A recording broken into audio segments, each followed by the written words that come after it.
لوگوں نے پوچھا، یا رسول اللہ، کون سا اسلام افضل ہے؟ تو نبی صلی اللہ علیہ وسلم نے فرمایا، وہ جس کے ماننے والے مسلمانوں کی زبان اور ہاتھ سے سارے مسلمان سلامتی میں رہیں۔ صحیح بخاری حدیث نمبر 11۔ ایک دن ایک آدمی نے حضرت صلی اللہ علیہ وسلم سے پوچھا کہ کون سا اسلام بہتر ہے؟ فرمایا، یہ کہ تم کھانا کھلاؤ اور جس کو پہچانو اس کو بھی اور جس کو نہ پہچانو اس کو بھی، الغرض سب کو سلام کرو۔ صحیح بخاری حدیث نمبر 12۔ حضور اکرم صلی اللہ علیہ وآلہ وسلم نے فرمایا، تم میں سے کوئی شخص ایماندار نہ ہوگا جب تک اپنے بھائی کے لیے وہ نہ چاہے جو اپنے نفس کے لیے چاہتا ہے۔ صحیح بخاری حدیث نمبر 13۔ رسول کریم صلی اللہ علیہ وسلم نے فرمایا، قسم ہے اس ذات کی جس کے ہاتھ میں میری جان ہے، تم میں سے کوئی بھی ایماندار نہ ہوگا جب تک میں اس کے والد اور اولاد سے بھی زیادہ اس کا محبوب نہ بن جاؤں۔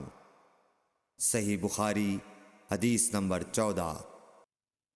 حضرت صلی اللہ علیہ وسلم نے فرمایا، تم میں سے کوئی شخص ایماندار نہ ہوگا جب تک اس کے والد اور اس کی اولاد اور تمام لوگوں سے زیادہ اس کے دل میں میری محبت نہ ہو جائے۔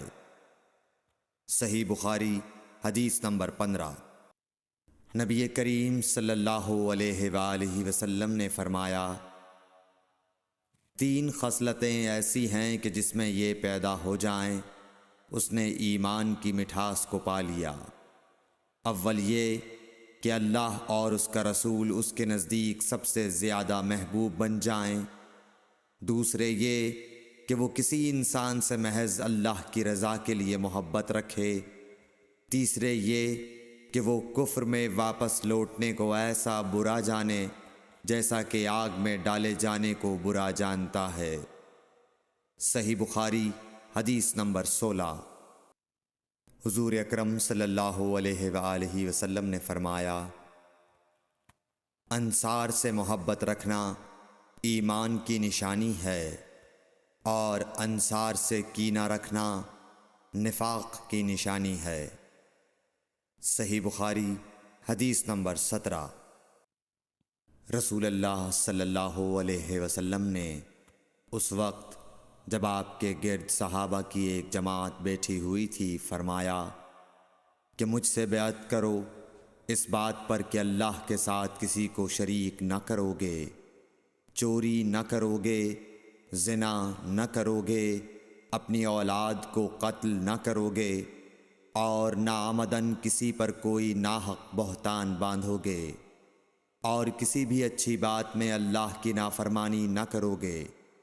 جو کوئی تم میں اس عہد کو پورا کرے گا تو اس کا ثواب اللہ کے ذمے ہے، اور جو کوئی ان بری باتوں میں سے کسی کا ارتکاب کرے اور اسے دنیا میں اسلامی قانون کے تحت سزا دے دی گئی تو یہ سزا اس کے گناہوں کے لیے بدلہ ہو جائے گی، اور جو کوئی ان میں سے کسی بات میں مبتلا ہو گیا اور اللہ نے اس کے گناہ کو چھپا لیا تو پھر اس کا معاملہ اللہ کے حوالے ہے، اگر چاہے معاف کرے اور اگر چاہے سزا دے دے۔